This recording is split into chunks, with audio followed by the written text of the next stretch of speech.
Another beautiful day here in my home studio. In this video, I would like to share my routines, how I set up, and some of my working flow during my newborn photo session. Let's G!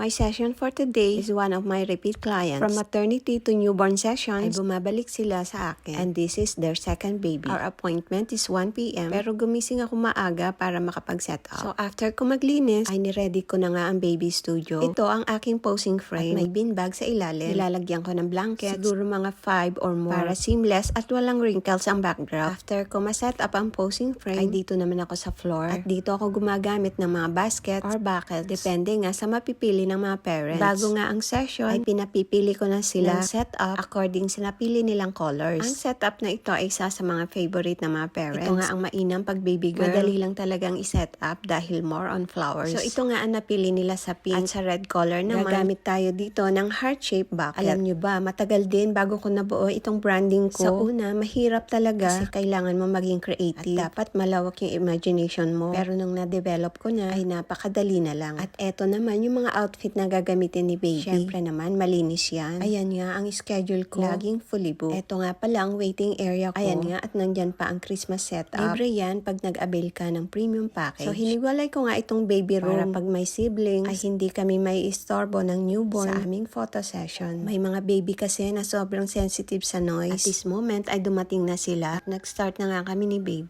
Babies are unique. So depende sa kanilang mood. Usually, ang unang ginagawa ko ay pinipicturean ko ng walang damit. Pero pag hindi possible at hindi stable si baby, ay ini-skip ko na lang. Kailangan nga meron kang plan A, B, C, ganun. Baka kasi nakalipas ng 2 oras, wala ka pa magandang pictures. At this moment ay hindi siya makatulog. Kaya naman ni-wrap ko na siya. Kapag kasi nasuswadal ang mga babies, mas madali silang makatulog. At saka more on safe posing lang ako. Don't worry, dahil alam ko yung ginagawa ko. I'm a certified newborn baby photographer. Trained by a pediatrician photographer in the Philippines. Napaka-fragile na mga baby. Kaya importante yung proper handling. Advantage din for me being a mother. My priority, syempre, ang safety ni baby. After ko nga sa beanbag, dito naman ako sa floor setup. May variation shots din yun. The hats and headbands ni baby. So kung gusto nyong magpa-photo session sa akin, please visit and check my page to see my work and for inquiries. Aside from maternity and newborn sessions, ay meron din akong cake smash or pre-birthday photo sessions. So that's it for today's video. Thanks for watching. Bye!